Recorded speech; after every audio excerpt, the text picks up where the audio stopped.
Well, hello everyone, and welcome to the first LA STID and YSI webinar series on experience in science, technology, innovation, and development policies in Latin America and the Caribbean. This is the first event of the new collaboration between the LA STID, which is the Latin America and the Caribbean STI and Development Discussion Group, which is mentored by Professor Carlota Perez, and the Young Scholar Initiative, which my friend also co-organizer Fernanda Perin will soon talk about. Both Fernanda and Carlota will be talking from the UK, I believe. I am speaking live from Sweden. My name is Arthur Moreira, PhD student at SPRU, University of Sussex.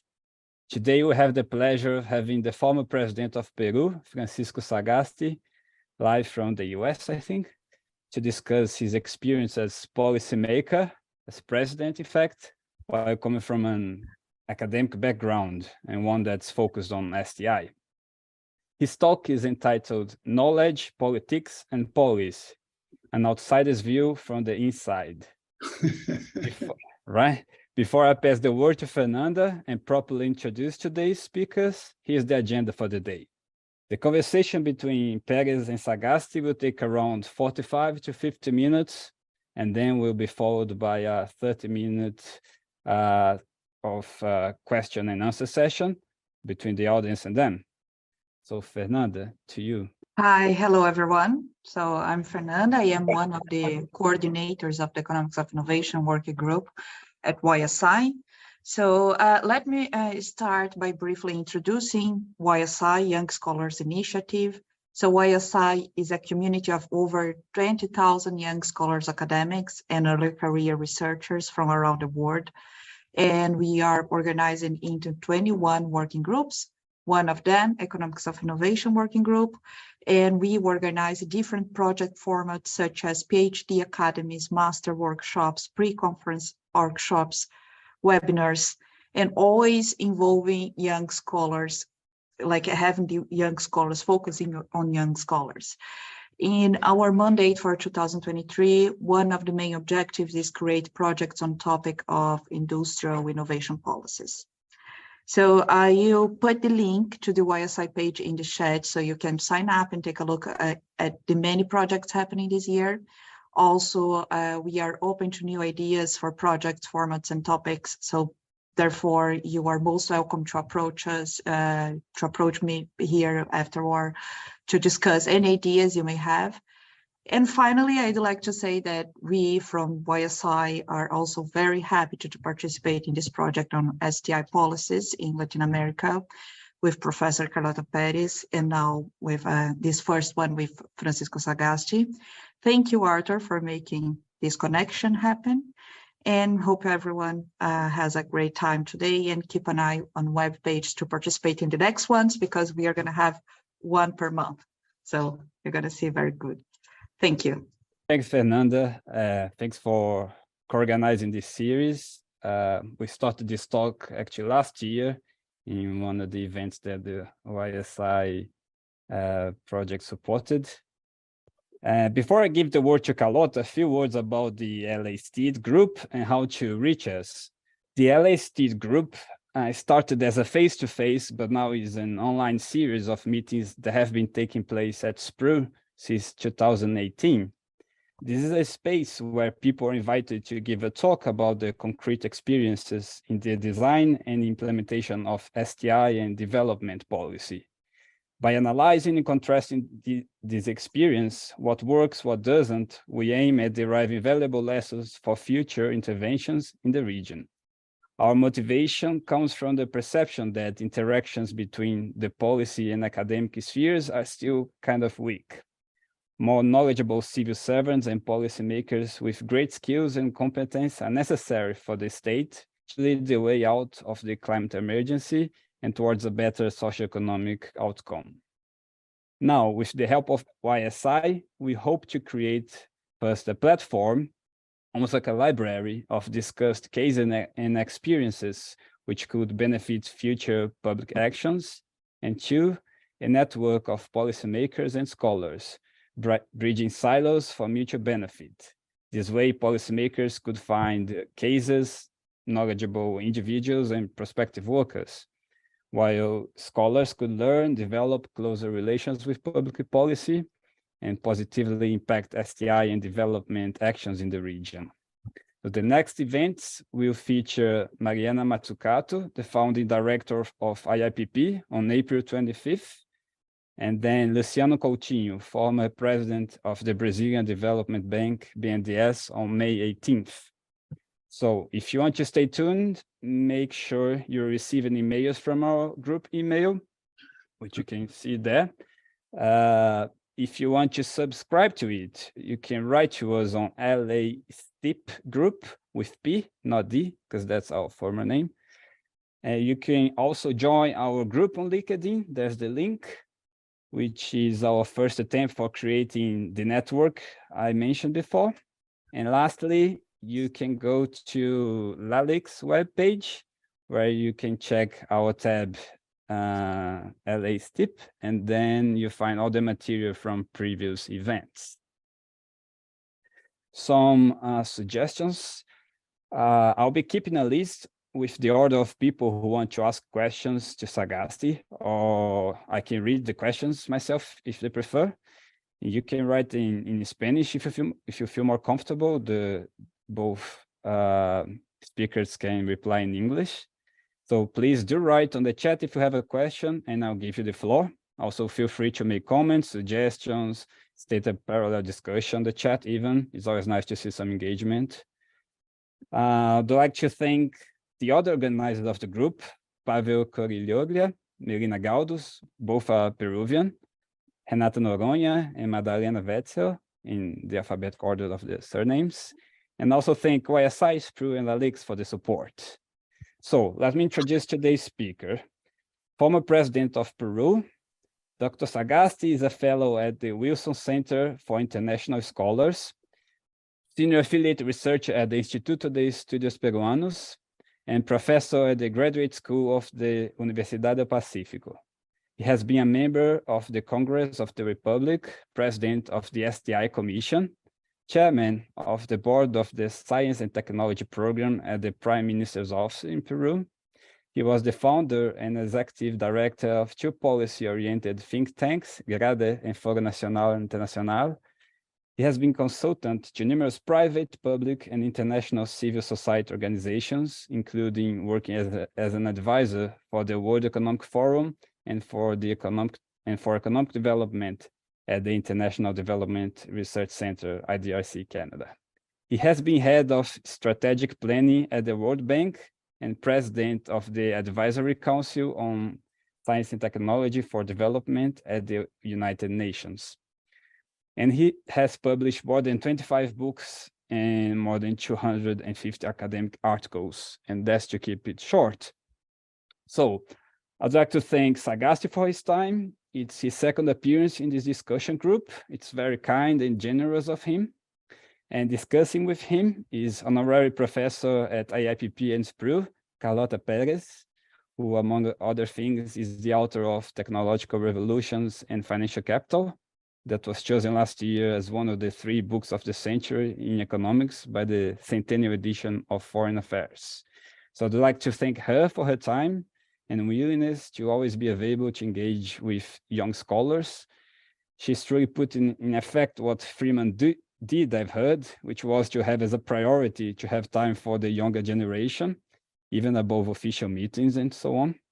So Carlota, thanks a lot. And I believe you start, so the floor is yours. Perhaps you want to add a few words about LASTID and why choosing Sagasti today. Thank you. Thank you. Well, this is a great privilege to be able to begin this new series with Francisco Sagasti, who is not only an academic of long date and with very important work, but has also been constantly connected with policymakers and with policy, and has now been occupying the top job himself. So first of all, I'd like you to know what this whole thing is about.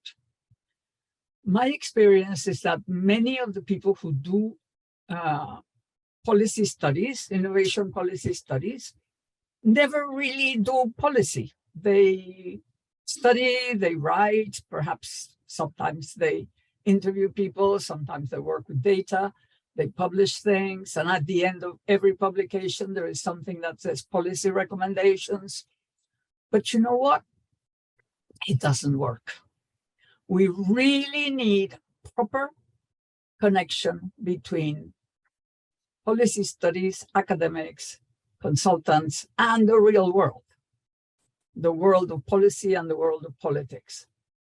So what I want with this series, which we began years ago actually, is to make sure that everybody who's studying, every Latin American for the moment, but hopefully we will make it broader to other developing countries, will actually have a real connection with policymakers and with politicians possibly, and to be able to connect with them in the future, and perhaps to want to be a policymaker, to want to act as a politician. We have such an enormous task to transform our countries. You know, the countries that have been successful, really successful in catching up and forging ahead, like Japan, Singapore, South Korea, Taiwan, and China, all have very, very highly educated and highly competent public service. And that is enormously important for politicians. And that's one of the things we would like to know about Francisco's experience. So thank you very much, Francisco, for being with us, for being generous with your time, and we're hoping to learn a lot from your experience. So let's begin by asking you the main question. You have been an academic and a consultant all your life. You have been advising on innovation and development strategies in our developing countries, in yours and every other one and in the world. So what moved you to enter politics directly? And how long ago was that? Well, first of all, thanks very much for the invitation. I really enjoy, and it's quite an honor to be the first speaker in this new version of these gatherings and so on. And also, it's very nice to have someone like Carlota, whom we have known, I won't say for how many years, but she was one of the ones from right from the beginning was working both in actual policy making and doing studies. When I met her, she was in the ministry in Venezuela doing very important and practical things. And since then, as you know, she has developed enormously useful range of concepts. So first of all, thanks very much. And here it's, you know, I appreciate being very much having the opportunity to discuss with you. The first thing is that unless you have a set of ideas, how can you improve the situation that you have at present? In other words, to put it in a much simpler way, you must be able to imagine and design a better situation than the one you are in order to really have the idea in the first place of how is it that you can improve your situation. And that's the first thing you have to do. And this is the reason why science policy studies and many studies and of academic nature are so important. They give you the view, the ideas, the concept of how things could be better. But as you pointed out in your introduction, Carlota, this is nearly not enough. Most people remain at that level. In Spanish, we have a sentence which I have forbidden a long time. And when I was president, I told that nobody could even say it. And this is the phrase, hay que hacer algo. You know, someone must do something, you know, all up in the air. So the key question for me right from the beginning has been how to connect ideas with action, with change in the real world. And but first, in order to do that, you really have to have the idea. So I spent many years doing research and thinking, and a little bit getting involved in actual policy making, whether as an advisor, as vice chairman of the Industrial Technology Institute, and in fact, a variety of positions in there that gave me a window into the actual world of policy making, political decisions, which fed into the task of developing ideas. But as time passed, I found out that, thanks to the work of so many people in Spru, in Lund, and many other places, we have enough ideas. But what is missing now is a connection with reality. And please don't take me wrong. The world is changing so fast now that we need to continuously produce new ideas to understand these new situations. But unless we are able to link them into practice, into actual actions, then there is a wonderful little thing that you can put in your shelf, in your library, and that's it. So I have always been interested in actual decisions making. Now, when after many, many years, frankly, too many years of doing that task, I realized that many of the people who were in actual decision and policy-making positions, in political positions in our countries, paid just lip service to that. Oh, this is very interesting, but they didn't do anything. So about 10 years ago, I decided, after getting involved marginally in politics, to get really deeply involved in the world of politics, political decisions. And this is what I did. I mean, what I've done in helping to create a new political party, in being congressman, chairman of the Science and Technology Commission, then president. I was able to take a good chunk of those ideas produced by others and reinterpreted or produced by me and put them in practice. Yeah, I got frankly fed up and tired of advising, and then, seeing nothing happen. Where the heck? If it doesn't happen, then I have to make it happen. And I made, unfortunately, too late in my life, the transition. I wish I had done it about 15, 20 years earlier. And when you did get to the top office, did you actually find it useful to your experience as a researcher and consultant? I mean, did you feel that it made a difference?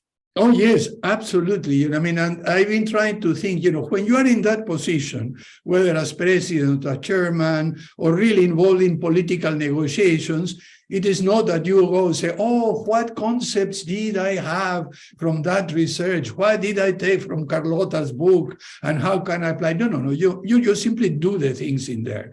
You do them because you already have a repertoire of concepts, experiences, values, information that you have built, and you just simply bring it there and use it. What is interesting is what I did over the last 12 to 18 months. One of the things, thanks to a grant from IDRC, we decided to look back and what were the factors that influence each of the decisions we made in politics and in policy, and came to the conclusion that, yes, there are three sources of influence. And here, by the way, for those of you in the UK who are familiar with the work of Sir Geoffrey Vickers, I took some of his work and expanded and embellished it in a sense to identify three main sources of influence that, in fact, condition any decision that we made, not only in politics, but I would dare to say also even in our personal lives. The first one is mindsets. And by that, I mean the repertoire of concepts with which you appreciate reality. You really approximate and try to get a sense. If you have just a very limited set of concepts, and unfortunately, we have many politicians with a very narrow set of concepts and ideas, then you are not going to be able to apprehend the whole complexity of the situation. So therefore, the more ideas, the more concepts, the larger your mindset, the better. The second source of influence is what I've been calling character. What are your values? What are your attitudes? What are your biases? Learn to recognize them that really filter the way in which you make decisions and bend it one way or the other. And I include here also the range of contacts, interactions we have with, that mold your character. And the third source of influence is evidence. So it's evidence not only in data, but information about others. So every decision that you make at the level of policy or political decision combines mindset, character, and evidence to produce an outcome that then you can revise and then you can move on. I was very fortunate that during all the time of doing policy-oriented research, or academic work, being in workshops, in seminars, and so on, I was able to enlarge my set of concepts, my mindset. By interacting with many people from different walks of life in all parts of the world, I was able to expand those characteristics that define my character. And then by learning, as I did at the university, to deal with statistics, with information, with intelligence work, and so on, by the time I was making those decisions, I was able to put these three things together in ways that I didn't make explicit. It's only now, when writing the book I've just finished on the experience of the transition and emergency government, that I can trace in detail what were the sources of influence that all my experience in research, academic work, advising, and so on really created for me as a very good base. You know, we all know you as an innovation scholar, and one of your main contributions, in my view, was to show that there were instruments of policy which were not innovation policy, which were actually in practice indirectly innovation policy. So how did you find that? Was that useful? How did you apply? How did you find that sort of situation where you were actually the top man taking the top decisions? Well, in a space where, yeah. No, this is quite interesting, you say, because this has been one of the main things I was able to absorb, formalize and structure, and then developed and used effectively. The first condition is that when you have a systemic view, you know that everything is related to everything at different degrees and in different levels. And in spite of that, you cannot sort of become paralyzed. Everything is related, so you need to know. But then there came one idea that I discussed, for those of you who are familiar with his work, with Amilcar Herrera many, many years ago. And he said, well, what happens at the top government level is that the government is, showing one direction to go, but without taking into consideration science and technology, and they may be in some kind of disconnect. So I took that up, and then in the work of the STPI project, we found out that science and technology policies were a very nice, very important area, but they were relatively weaker in relation to other policy decisions that had an implicit content of science and technology policy. So your investment policies, your trade policies, for example, even your labor policies, industrial policy, development policies, all of them have implicitly a content of science and technology policy. And if you have your explicit policy and are not aware of the second-order consequences and the collateral effect of those other policies in what you want to do, you are going to see them blocked quite often. And this is what I found in Latin America. Beautiful science and technology policy that really say, well, let's build technological capability. And then all of a sudden you get the trade ministry or the Ministry of Economic and Finance having a trade policy, so total openness without any compensation to build science and technology capacity or to help develop alternative technologies produced locally. And then anything that you do to develop your own technology is going to be overrun by the imports and the openness. So you really need to work. And like this, there are many other things, labor policies and so on. So one of the insights that we were able to show, and we put this in several papers and books, is that you need to pay attention not only to the policy you are designing and its its second-order consequences and collateral effects, but also to take a look at other policies that ostensibly do not have something to do with science and technology, but it may end up being much more important. Investment policies, for example, are crucial because, just to give you another, if you really have an investment policy that privileges high technology, capital goods, and just that as collateral, then it's going to be very little room for locally developed technologies, locally developed capacities, and so on. So you have to balance those two in a very clear way, explicitly and consciously.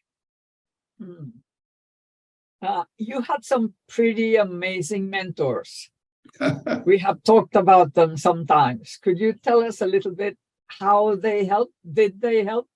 Well, the question is, I was very fortunate to have many sort of mentors and people that were older than me that were extremely generous. Now in my old age, I realize how much they gave me, because when you're young, you tend to say, okay, this is the normal type of thing. But let me start with the Latin Americans, I guess Jorge Sabato, Helio Jaguaribe, Amilcar Herrera, Máximo Halti, Marcel Roche, for example, Miguel Bionchek, Victor Urquidi, Alberto Giesecke, all of them, in one way or the other, spent quite some time with me, telling me their experiences, asking sort of answering the questions I asked them, providing guidance, suggesting things to read. Ignacy Sachs, for example, was the one who really induced me to read Karl Polanyi's The Great Transformation. Without his guidance,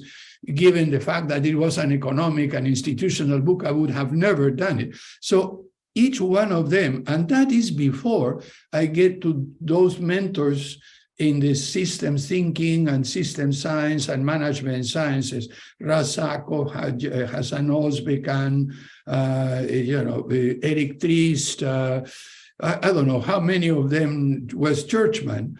And in the specific field of science and technology policy for development in a wider setting, well, it's of course Jeff Oldham and Chris Freeman, whom you know very well. Those had tremendous patience and devoted time. I remember a long meeting with Chris in Argentina, in which we discussed the concept of systems of innovation at length in there, and I learned so much from him. The experience of Jeff in China. So therefore, what I've recognized is that without those mentors and without my interest and especially their generosity, I would have never had, as I said earlier, the repertoire of concepts or the repertoire of behaviors and values or the access to information that I had. And so in that sense, I've been extremely lucky. Yeah, just to a final word, just jokingly, I feel sometimes like a medium in in which I'm channeling all the wisdom of there and trying to integrate it and put it in context settings. If you think of academics, what do you think an academic needs to know in order to be able to work with policymakers and with politicians? And what do you think is the difference between the two in terms of what they need? Well, the first thing is to realize that it is the task of academics to develop ideas, to process, modify, adapt, and really create the set of concepts. I go back to the first thing I said. They are the ones who have to bring the imaginations, and they have to formalize a different state better than one we are in, to which we can aspire through policies, strategies, decisions, and so on and so forth. So the first task here is basically to take a look at what is going on in the real world and figure out how it could be made better. But then that's not sufficient. It's certainly not sufficient at all, because as I said at the beginning, you can remain in the abstract world of ideas and be very happy there. And, you just talk to your peers and nothing happens as a result of that. Nice, very good, interesting, you'll get 2 papers, you get promoted in academia, but your impact in the real world is going to be very, very limited. So you need to make an effort to understand what happens in the real world, to talk to people in the real world and see what happens in practice in there. Perhaps an anecdote, Carlota, will illustrate what I mean.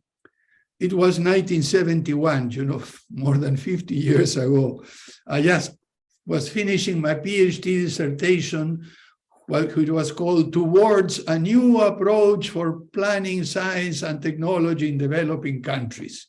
So I had the world of ideas, the structured types of decision, implicit, explicit policies, all of that. And I was made vice chairman of the Industrial Technology Institute in Peru. So first day, we're going to meet the existing director. After they had revamped and reorganized the institute, I go with Isaias Fleet, who was the chairman, I was the vice chairman. And then I talked to the director and said, well, look here, we have a 10-year plan to do that and the other, we are going to do this, that. And then this modest man who was a kind of a bureaucrat, but well-trained and knowledgeable said, well, Mr. Fleet, Mr. Sagasti, so nice that you have come here. It's very nice what you're telling me, but today is the 28th of November, and I don't have enough money to pay the payroll, 2 days from now. How can you help me? Well, that was a brutal coming to the ground, and that showed me quite, unless you understand issues, how is it that you are going to meet the payroll 2 days from now? How is it that you're going to hire this or do the others in the practical, in the short term? And being able to link it to the wonderful 10-year plan, unless you can make that transition from the future to the present, from the long term to the short term, from the overall vision to the concrete things, and move quickly from to the other, then you're simply going to remain in the world of illusions, in the world of wonderful ideas, without having any impact on the world. So it is essential, if you want to be a policy-oriented researcher, to understand what actual decisions in the field are. And for this, you must get immersed. You must really, as we say, ensuciarse las botas. You have to dirty your boots and really wade in the swamps of bureaucracy in many developing countries. Can you give us an example of being on the other side? I mean, as president, did somebody give you advice of the sort that maybe some academics think is useful, but was not useful to you? Can you think of anything of that sort that was useful, that was not useful or was useful? Well, either way, I mean, basically, you were now on the side of receiving rather than on the side of course, you were also giving because you had a lot of knowledge. But there must have been some areas where you knew nothing and you had to get some academic or somebody to give you advice. Absolutely. Yeah. You know, I mean, I had to, when I became president in the middle of the pandemic and, you know, with a whole disaster, economic, social unrest and everything else, I found out that we had, at the end of November 2020, 0 doses of vaccines. And we needed to basically vaccinate about 24 million people with 2 doses each to protect them. So the first thing I had to do is say, okay, I know nothing about vaccines, so whom can I reach out to in order to understand what all of this? Unfortunately, I had been a member of the Lemelson Foundation, which supports invention and innovation all over the world. And as one of my fellow advisors in the advisory council was Lisa Dancy, who had been a higher, you know, one of the top executives in the vaccines area at Novartis. So the first thing I did is said, Lisa, I need to know something about vaccines. Well, she was extremely generous. In 2-3 weeks, she gave me a course, you know, a crash course on vaccines, almost a diploma. And that is which allowed me to negotiate in a better way with the Chinese, for example, I knew which were the different types of vaccines that the Chinese were producing, that there was a difference between the Wuhan and the Beijing vaccines that they were doing, and what were the main differences and impact and which ones to choose.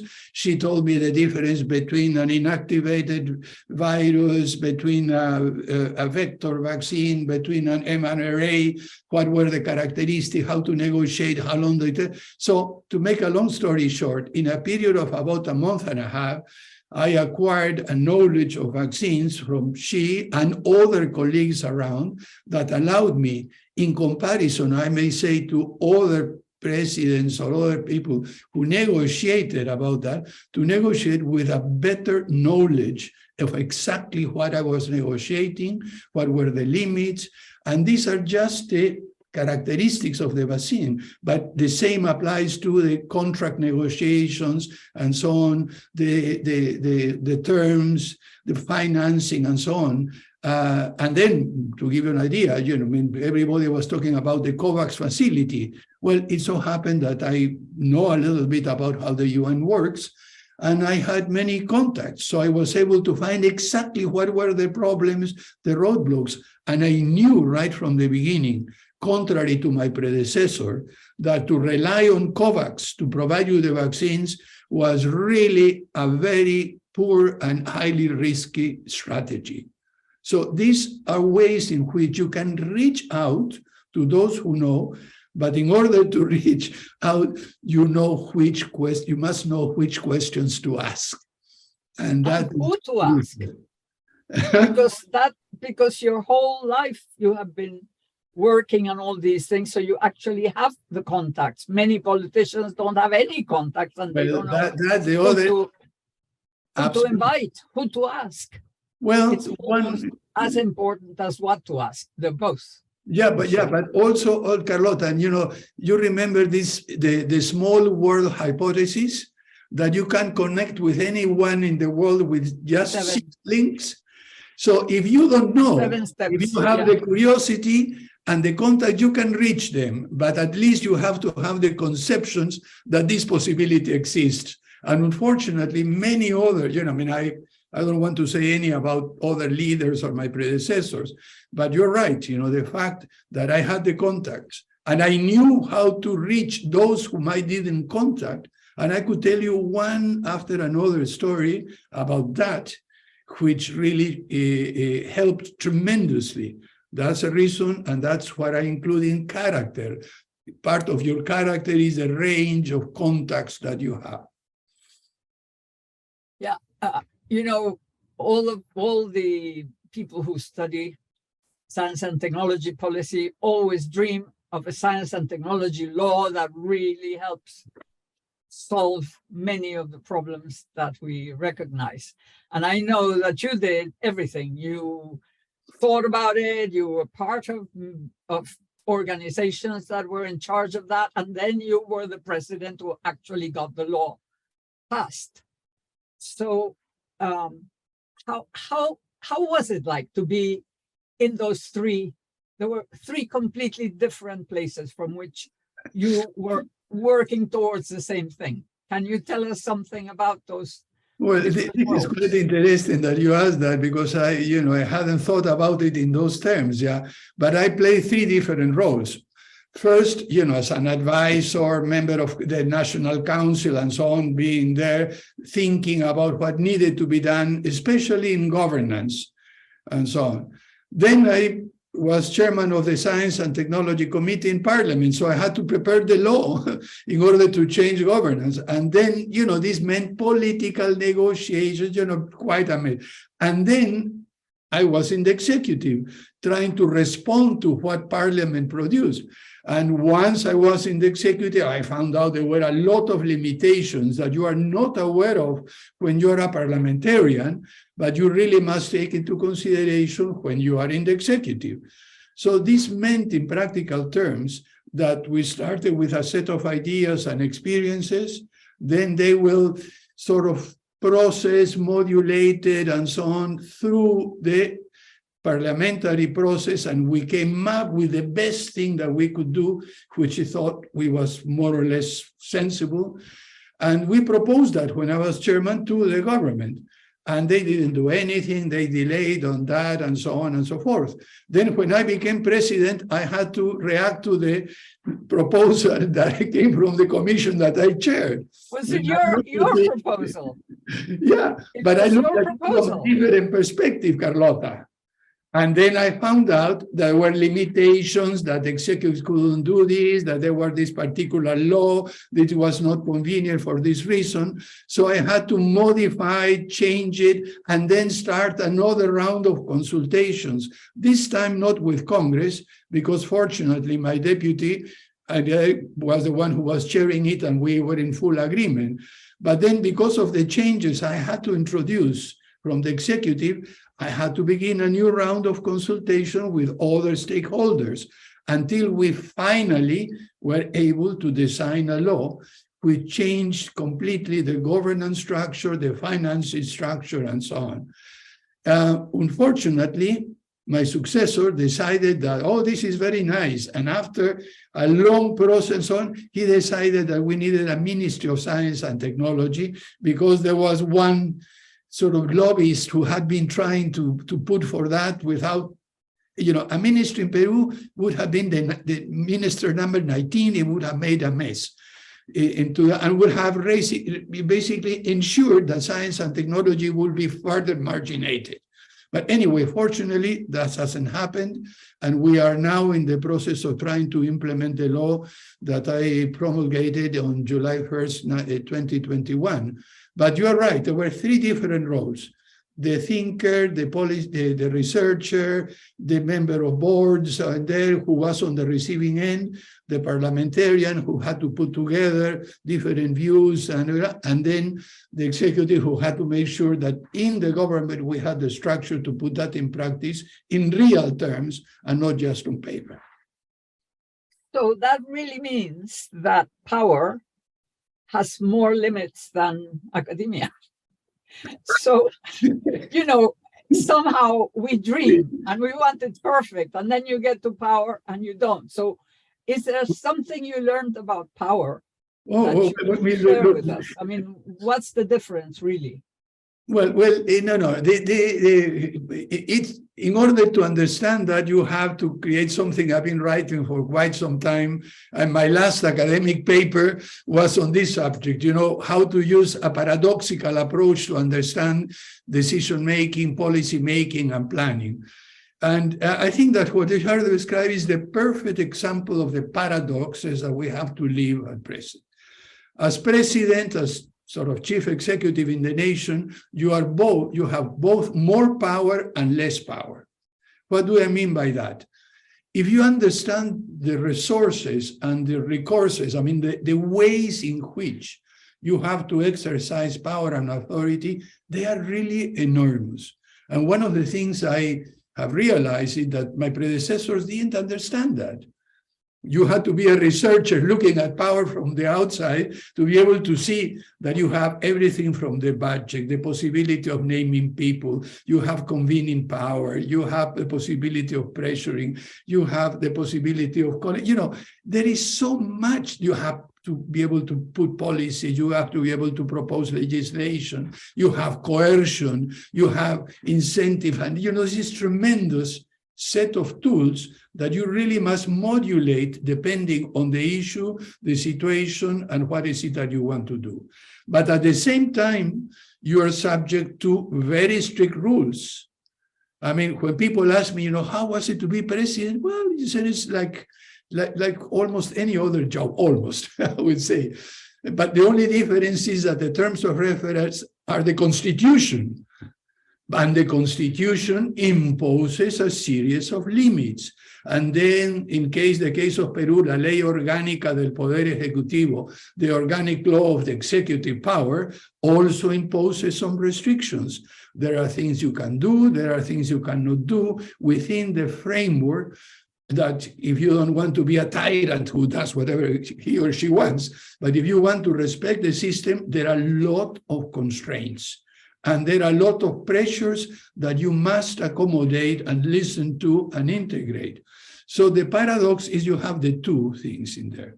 And in every instance, you have to be aware of the enormous power and the diversity of ways of exercising it, and at the same time, the framework within you can exercise that power, the limitations that imposes on you if you are respectful of the laws and you're respectful of the rules and regulations that you must object.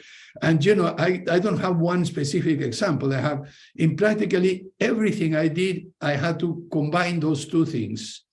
In some cases, for example, as president, I don't have the power, I didn't have the power to pressure or to order any private sector company to do something. And I needed two companies that were very different, one in the oxygen production field and the other in the mining sector, to join forces.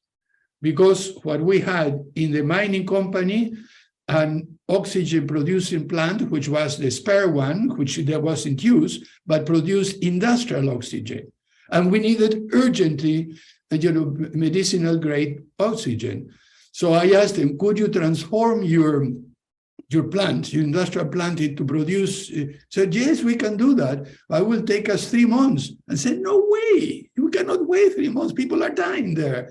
How can, so immediately I turned to one of my advisors and said, whom can we call to do that? So we went to an oxygen, right, which had no interest in collaborating with others. And I called the two of them, well, I need you to collaborate. Oh, we're not too interested. It is important that you collaborate. And that is enough to really, to make them. Why? Because they know that indirectly or directly, a person in the position that I was can make their lives very easy or very difficult within the framework of the law. And therefore, without having any possibility of making a direct decision, simply by using your convening power and your power of persuasion, what we did is make them collaborate to the point in which the oxygen production company gave its spare materials, its spare parts and everything and technical advice. And instead of doing it in 3 months, we did it in less than 15 days. Those 45 days save hopefully a few hundred or even 1,000 lives. But this is what you can do in practical terms by exercising power and authority without imposing anything. You see what I mean? These are the ways, and like this, I have many, many other examples. And coming back to the initial point, I wouldn't have had that unless I had all the background that you described at the beginning, and experience and what I learned from my mentors. Could you tell us what your main frustration was in the presidency and what the achievement you feel the proudest of? What do you feel is the biggest thing you did, and what the most frustrating thing that you could not achieve? Well, it wasn't one thing. It was a whole host of things. It was the realization that many of the things I wanted to do and I could have done required much more time than the one I was in power. Yeah, to be there just for 9 months when I know that something takes 2 or 3 years really frustrates you, because you know you can start something. And what I found is that everything, or most of the things, were sort of disappeared during the government that followed because of incompetence, corruption, and other things like that. So the most frustrating thing was the inability to see through things that I knew it would take 2 to 3 years, but I was there only for 9 months. I could only set them up and hope for the best.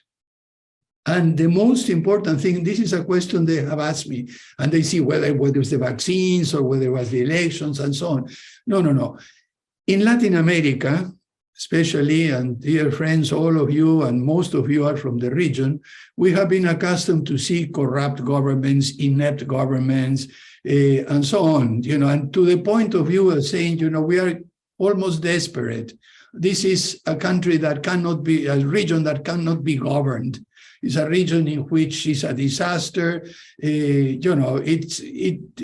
As Oppenheimer put it to me, Andres Oppenheimer, in a question, is Peru, is Latin America governable?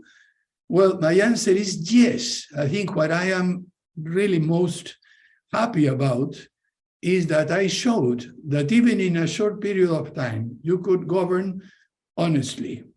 You could govern by selecting the best possible team, not only selecting them, by working as a team, producing results, being effective within the existing democratic framework, even with an opposition in Congress, with a great deal of mistrust and doubt from the public sector, with snipers and attacks from others. But in the end of that, we showed, and this is what I think I am really happy about, is that we showed that it is possible to govern our countries well. Of course, I accept there were very, very special conditions. There were very special circumstances, both in favor and against achieving this. But at least it remains as a possibility. We're able that it is possible, at least in principle, under certain conditions. This is, Carlota, what I think my conclusion would have been in the end. Certainly very hopeful, Francisco. Before we turn it to the floor for people to ask other questions, is there an anecdote that teaches something that you would like to share with us from your experience? Yeah, there are so many, but I think there is one that probably would resonate to the science and technology policy community. And this comes not from the time of the presidency, but from my time as chair of the Science and Technology Committee. The Science and Technology Committee of Congress, in the Congress I was in, was a very peculiar one. Out of the 12 members, there have been only 4 that had completed a university degree.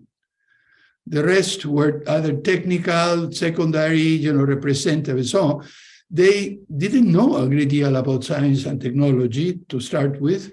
And the 2 or 3 that had degrees and had done, one of them had done a master's degree and so on, were highly specialized.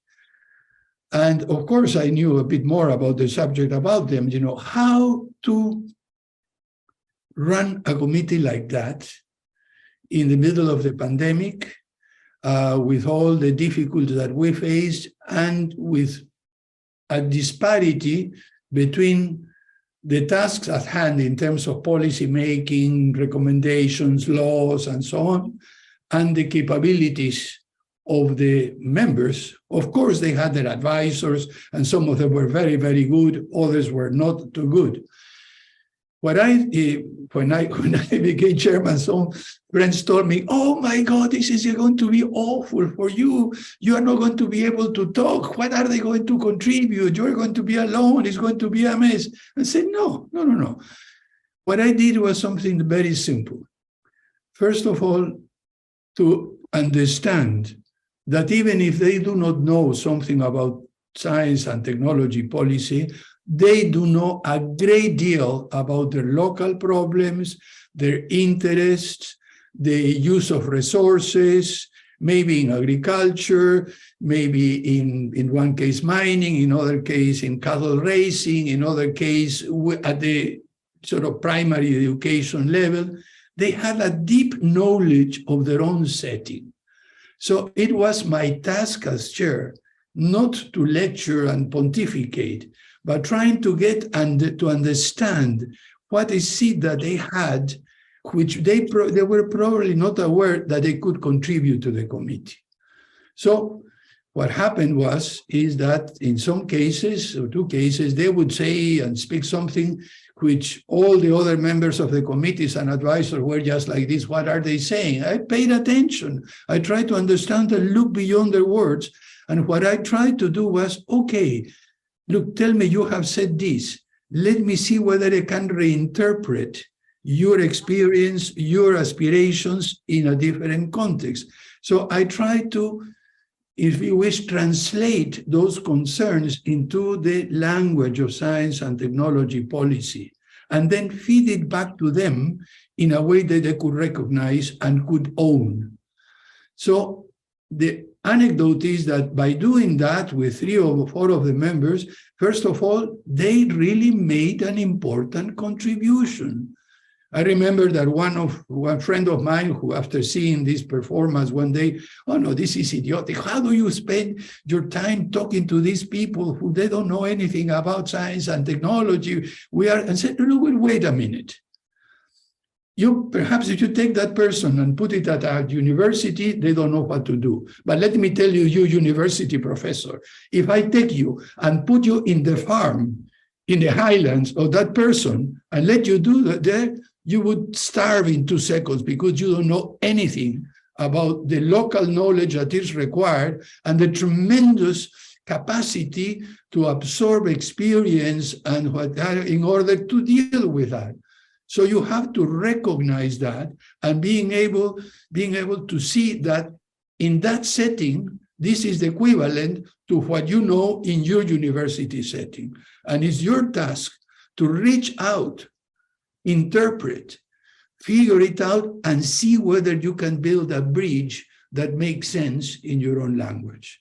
And to me, that was one of the most rewarding experiences that I had, this effort that begins with character, with empathy, trying to put yourself in the other, then reinterpret that evidence that they have and create or use a set of concepts from your mindset that is able to recast that experience in terms that are accessible to others. And this is one of the tasks I think that policy researchers must do and should do in the future. Wonderful. Thank you very much, Francisco, for all your sharing your very interesting experience. I will pass then to Arthur, I guess, or to get the questions from the audience. Exactly. I would like to ask Gabriela Dutrenich to open her mic and make the first question, please. Okay, thank you. Thanks a lot, Francisco. It was very, very interesting, your presentation and your experience, because you are sharing with us your experience in the policymaking area. No? I wonder how much because there is a literature on policy, on STI policy, and actually we can say that the STI policy is, I don't know if a discipline, but a sub-discipline that is still under construction. But I wonder, and there is a lot of there is formation, no, a master and PhD, and there is a growing literature in this area. But I wonder when you are in the policymaking area, how much, and your experience, how much you have used this literature on STI, different dimension of STI policies for your work. Was this literature useful or it is not useful yet? No, very simple. I mean, what I think it's very useful, but it's not that you are going to look at one journal or science policy, whatever it is, when you're making a decision. You internalize that.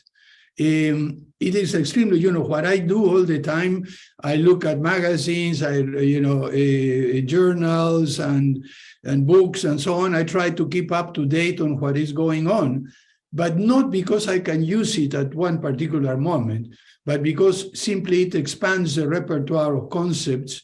And especially, as I said earlier, in a changing situation, you really need to be up to speed and so on. At this moment, we have some, for example, ethical issues with biotechnology and genetic engineering, ethical issues with regards to artificial intelligence.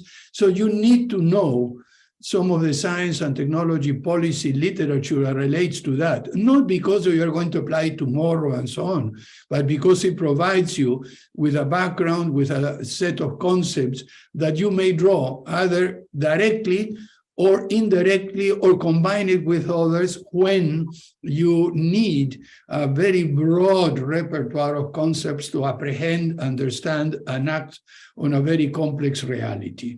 So it is useful, but there is no direct link. I can't recall a case when I said, oh my God, I read this paper, I'm going to do this. No. What I said, I read this paper, that paper, the 2 or 3 together, plus this, plus my experience leads to this concept, and then therefore I may do this. Therefore, it's more that you build a whole set of ideas, repertoire, you compare one with the other, and then in the end, when you are acting implicitly or without knowing it, you begin to use all of that. Now, as I've been fortunate to be able to do, in the past, I can reflect on that. And that type of reflection, Gabriela, is the one that allows you to transmit the experiences in the way that I'm attempting to do with you now. Now we have from Peru, I think she's in Brighton, KJ Young.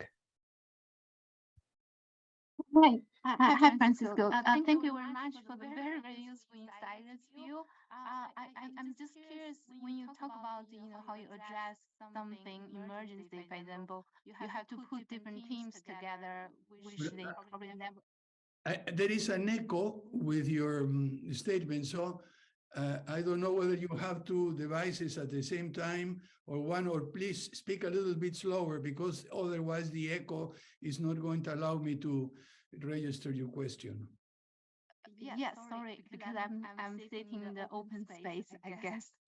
That's why. So I'm just curious about how you put the teams which never work together, and how can you incentive them to address the same goal together. Yes, okay. Yes, you can put people to work together. The key question is that you have to have a team leader that understands and knows the various capacities of one or the other. I mean, it's not being a translator, it's being, it is a very trite word, a facilitator, someone, an enabler of people coming together. I've been involved in situations where people had very different points of view and perspectives. And I just described with Carlota's last question, what happened in the Committee on Science and Technology. They were very different people, but in the end, they managed to work together. So I think this is possible, but perhaps one of the trainings that should be added to a curriculum for science and technology policy is the soft skills of facilitating, empathy, listening well, and so on, because you will need that if you simply have the academic disciplines, the knowledge, and do not have this other capacity to link, understand, bring together, and they say something like this. I mean, one of the things I've learned to do from my mentors is to take, what you said, if we in a meeting, what you said in this meeting is similar to that, but with that particular, and then you build some kind of network of meaning that brings them together. And this is a skill that can be taught. Coaches get that, facilitators get that.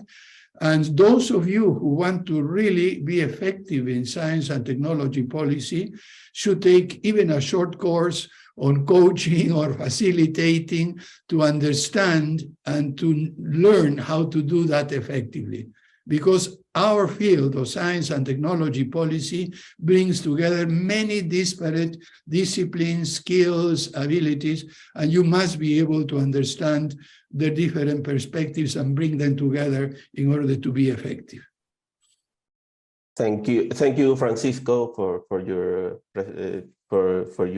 thoughts about your experience in the position of President of Peru, and you comment something related to the decision of creating a special governance for the Peruvian system instead of going to create a ministry.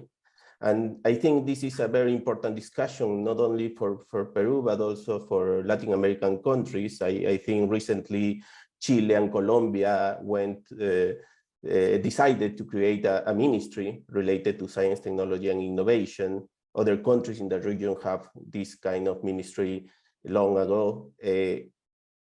I would like you to maybe go into details on the pros and cons of deciding one of these options. I think that would be great. Thank you. Thank you very much, Pavel. You know, I think that creating a ministry is a 1970s solution to a 2020 problem. I have seen ministries work and not work in many different places and so on.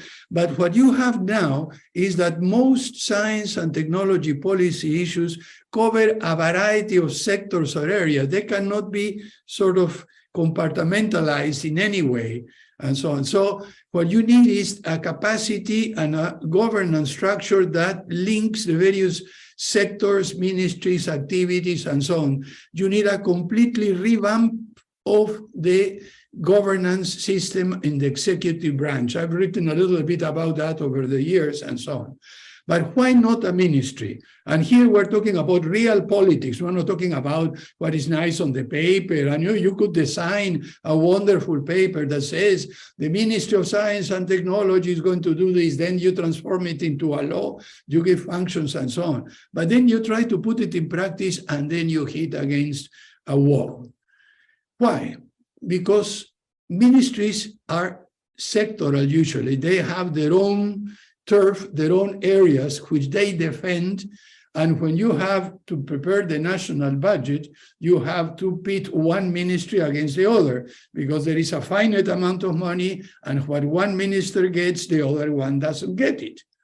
So therefore, if you have already 18 ministries plus the prime minister, and you put an additional ministry for science and technology, the first thing that the Minister of Agriculture, the Minister of Health, the Minister of Production will say, there is the Minister of Science and Technology that has its own budget, so I don't have to worry about science and technology. That will be the province of the Ministry of Science and Technology. I'm worried about industrial subsidies. I'm worried about industrial policy. I'm worried about, all the things, investing, etc., etc. And the same thing applies to other ministries. So you ensure that instead of having the ministry or the activity of science and technology spread over the other ministries, coordinated and supplemented by a different body, you create a silo in here that is going to fight against, in the case of Peru, against 18 other silos. Now, what we tried to do was something different. And this is one of the frustrations I was telling Carlota. What was my idea?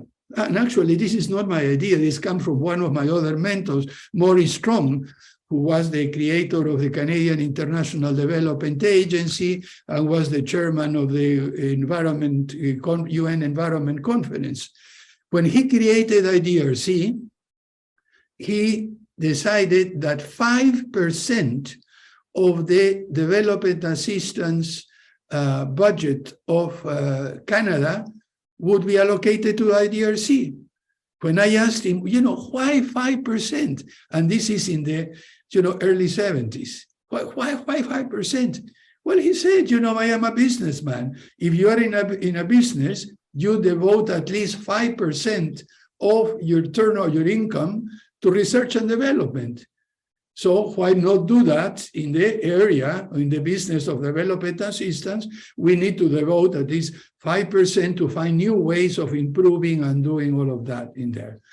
So borrowing from that, my suggestion was that each ministry should at least allocate 5% of their budget to science and technology, coordinated so that they don't overlap by the National Research Council attached to the Prime Minister office, which really has a broad view of everything, and that then supplements and creates new areas of work and financing with its own funds, and which at the same time creates programs for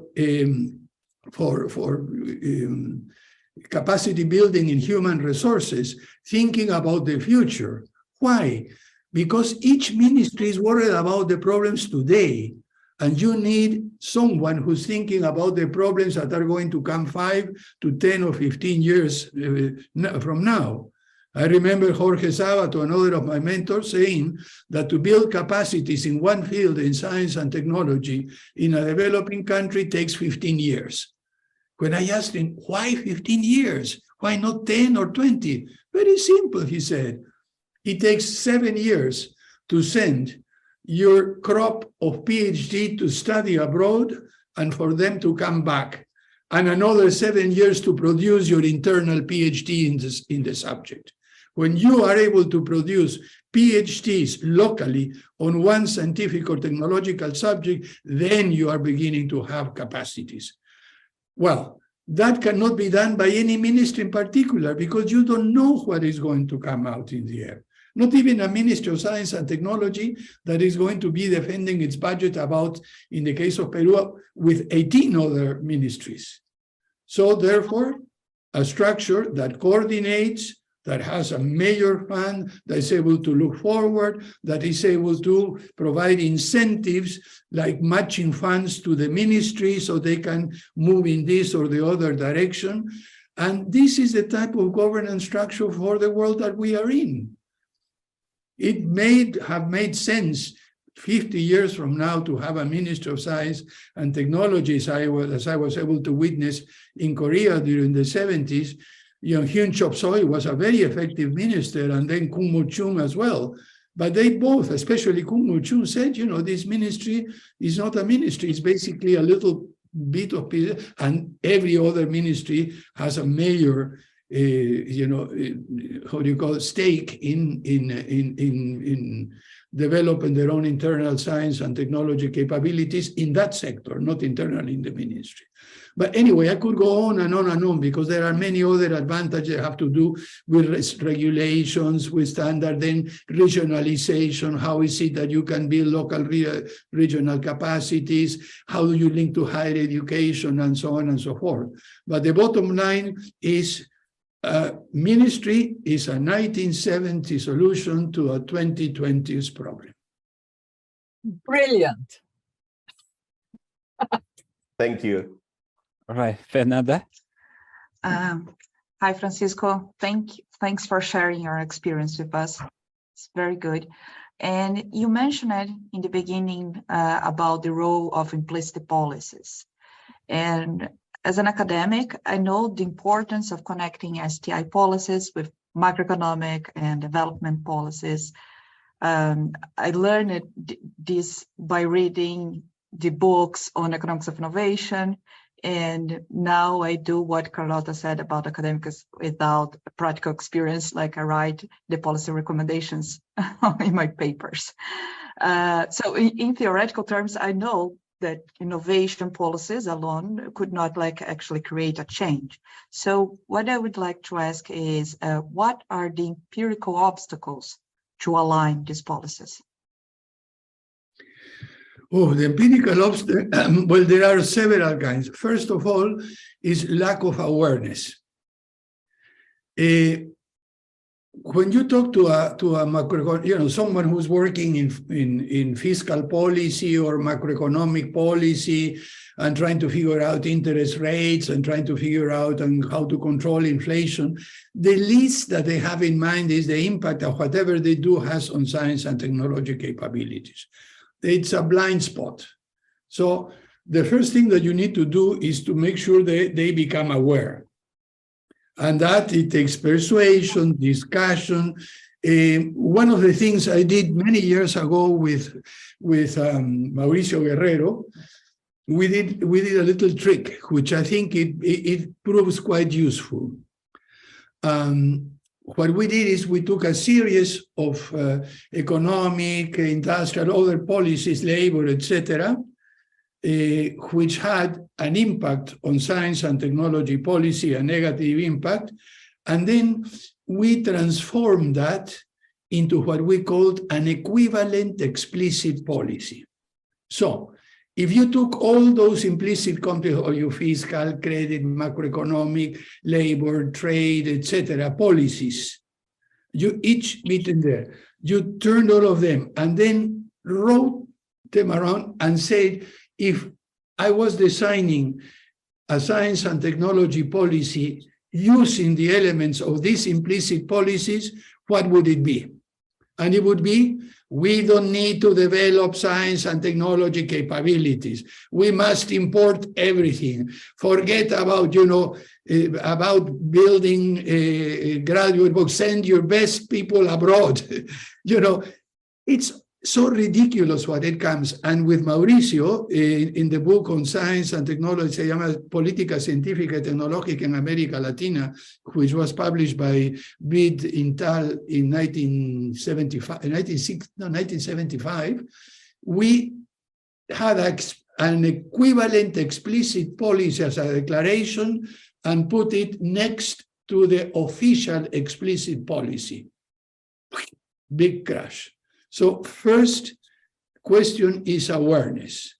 You must make them aware. I just wrote a paper on the reform of the World Bank and so on, precisely pointing out that macroeconomic policy constraints basically contain a lot of implicit policies. The second thing is that beyond that, you have different interest groups. So it's not just that they are not aware. Even if they are aware, they don't care. For me, it's much more important to boost trade than to develop local capabilities. So here there is a big political discussion that you want to have, because what I have found useful is to demonstrate, fair enough, you're doing this in the short term with your trade policy, but this is undermining. It has a second order consequence that won't allow you to solve the same problem 3, 4, 5 years from now. You'll have to keep on importing and importing all the time. So it may be that you endure some hardship at the beginning, and even if it's in your interest to solve it quickly, but you must persuade, and this is where the prime minister or the president comes in there, says, look, stop, we are going to, withstand some pain now because it will help us to have a capacity for the future. So this is the question of interest groups. And then the final thing is, how do you devise actual ways of making implicit and explicit policies to converge? And this requires a detailed knowledge of legislation, of law, because you have to do that within the framework of the law, of the attributes and the capacity of each different government or agency to pass laws, to make policies and so on. And then in the last analysis, you must be able to put that cast that in a budget that allows you to allocate resources for the explicit policy and to withstand the pressures of the implicit one. So there are several levels, from the conceptual and awareness to the management of different interests, to the actual practical things. Once you have aligned the interest, you have created consciousness, then you must be able to have the capacity to do that in practice within the legal framework of your own policy-making structure.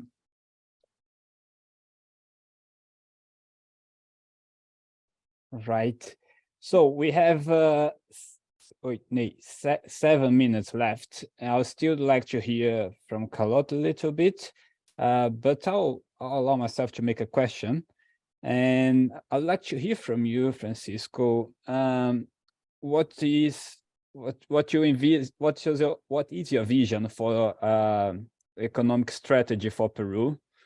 Would you select prioritize sectors or areas or scientific subjects of technologies, or would you focus on missions or challenges? And how would you select that?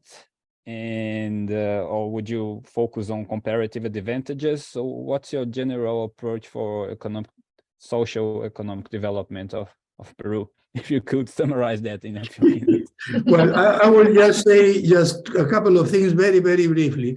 First of all, you have to have a vision in terms of anticipating what is going to happen worldwide, because we are in a highly interconnected world, and I guess you understand what is going on at present with climate change, with migration, with geopolitics, with supply chains, and unless you have a conception of what is the possible structure of the international relations 5, 10, 15 years from now, you are going to fly blind. That's the first thing. What I think is going to happen is that in the future, what we have in Latin America, and especially in South America, may give us quite an edge in relation to other regions. And here I come to something that Carlota has written. I mean, so therefore, you perhaps, Carlota, are the one who should answer eventually that question about the use of natural resources, combining them with science and technology capabilities. What I say about Peru, and I think it's applicable to South America especially, is that we have a diversity of diversities. Diversity of ecosystem, biological diversity, diversity of energy sources, diversity of forests, diversity of minerals, diversity of soils, diversity of fisheries, you name it. We have it almost everything. And diversity is what gives you resilience. We have also cultural diversity, ethnic diversity, all geographical diversity. They all pose a challenge, but with a strategic conception, you could really do quite a lot with this diversity of diversities in there. What we are missing, and this is what Carlota put it so clearly in his article, the CEPAL Economic Review a few years ago, is the knowledge capacity to really put in, extract value from all of this in there. And this is why I think you need sustained 10, 15 years major investment in the development of science and technology capability, not only to use those resources, first to know, conserve, and use them in a sustainable manner, but also to follow attentively what is happening in the rest of the world in terms of the frontier in science and technology, in the energy field, in the biotechnology field, in the informatics and so on, to see how they can help you. And so you have to do things, get to know more what you have, follow up what is outside, and figure out how you can link the two into your own advantage. By the way, this is not the time to talk about it, but Carlota knows that I've been thinking of the times we are in. I like to say that we are not in an epoch of changes. We are in the middle of a change of epoch, as substantive and profound as the transition from the Middle Ages and the Renaissance to the modern era. And this is changing everything. And we need to be attentive and to have that as a backdrop for anything that we do. But in my view, what would be required for countries like Peru and other countries in Latin America is precisely to put together this extraordinary resource environment with knowledge together. And as a footnote, no other region of the world has that diversity of diversities that we have. Not a single one. I forgot to mention water sources and so on and so forth. No one. There is no one. And so we are in a privileged position. The only problem as the Argentinian, please, my Argentinian friends, forgive me here, the Argentinian says that in order to compensate for those tremendous advantages, God gave us Latin American politicians who mess everything up in there. Carlota, any final thoughts or suggestions for us to bring home and reflect upon before we close it down? Mm-hmm. Thank you, Francisco. It's been really fantastic. I super agree with you about no more ministries and all these things, but having everybody have to take care of. In fact, I believe that every Latin American country should be able to have a strategy, which is a technological strategy at the same time as it is an industrial strategy or a development strategy. It has to be in there at the presidency, at the top, not in this little separate thing as if science and technology were something. But I wanted to ask you, these meetings are meant to bring together academics with policymakers, people who are experiencing the role of actually changing things with the policies, which is why we were so happy to have you. Can you think of other ways that we could put those things closer together? Is there any way that we could contribute to have more interaction between policymakers, politicians, and academics that are in the field of policy? Because, to study policy and then not connect is sort of sad. And as Fernanda just said, she cannot do it. There is no, can you think of a way?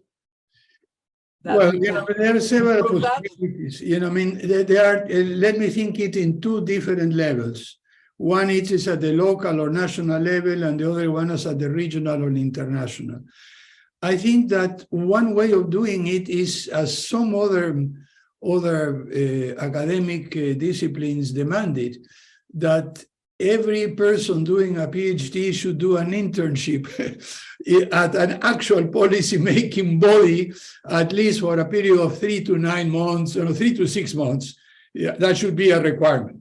There are many in disciplines that required, especially in psychology and psychoanalysis, you have to have some practical experience doing that. So I would demand that just once. Sorry, that's my lunch date, who just allowed me to say this here. So the first thing is to make a requirement, perhaps in different ways. It need not be in your own country, but it could be an enterprise. By the way, we have not talked about the private sector, but large corporations and middle-sized corporations are also involved in technology management. So we have to think of technology policy, not only at the government level, but one of my main arguments, and I'm sorry I didn't get to say it, has been to try to entice enterprises to develop their own policy making will be to aside, but their own internal strategies for dealing with management of technology. And this is absolutely essential as well. So we shouldn't forget that. So what I would argue is that anybody who's getting, especially a PhD, a master's, I do not know, is to get an internship in a practical place in which they have to do something. And then at the international level, I would suggest not only to have this type of events that we are having now. It's very nice to see several of you and to see that, let's say, about 30 people have joined this exercise. But I see a lot of black rectangles there. I can't see your faces. I don't know who you are. I think that what we need to do is what we had in the 70s and 80s, which was in-person small meetings, and we need to have that much more often and much more frequently, beyond the type of exchange that we have here, which simply allows us to present information. An in-person meeting allows you to do much, much, much more. So I would argue that whether it is a sub-regional or regional meetings, in-person workshops or 2 or 3 days are essential for the adequate transmission of experiences, of sharing of concerns, of sharing of visions, and so on and so forth. Those were the two, apart from, multiplying the type of exercise that we are having now, getting publications. One thing that I think is extremely important is to educate the general public about science, technology, and science and technology policies. And that is one of the reasons why I was very happy, and it was a privilege to give the highest civilian honor to the sort of the grand old man of science journalism in Peru while I was president. I was so happy to really recognize the effort that he made. And I think that all of you, all the people working in this level have an obligation to make these ideas known to the public. Those are the ideas that come out, off the cuff, as they say. Great. Thank you very much. I think this has been a very interesting session, and I hope everybody will join us for the following ones. And we thank, of course, Francisco for having been so generous, not only with his time, but also with all his incredible ideas. He is somebody who's really quite one of the brilliant minds in our field. So thank you very, very much, and see you in a month. Well, and thanks to you for the opportunity, and I am available anytime. And bye-bye, Gabriela, Carlota, Fernanda, and all the friends that I see there, Mario Bazan, Paco Bazan, and some others to whom I have worked with, Jubal, and many people in Sussex. I hope to see you, Carlota, if things work out sometime in September in Sussex. Yes. All the best, and thank you once again. Goodbye, and we'll keep in touch. See you.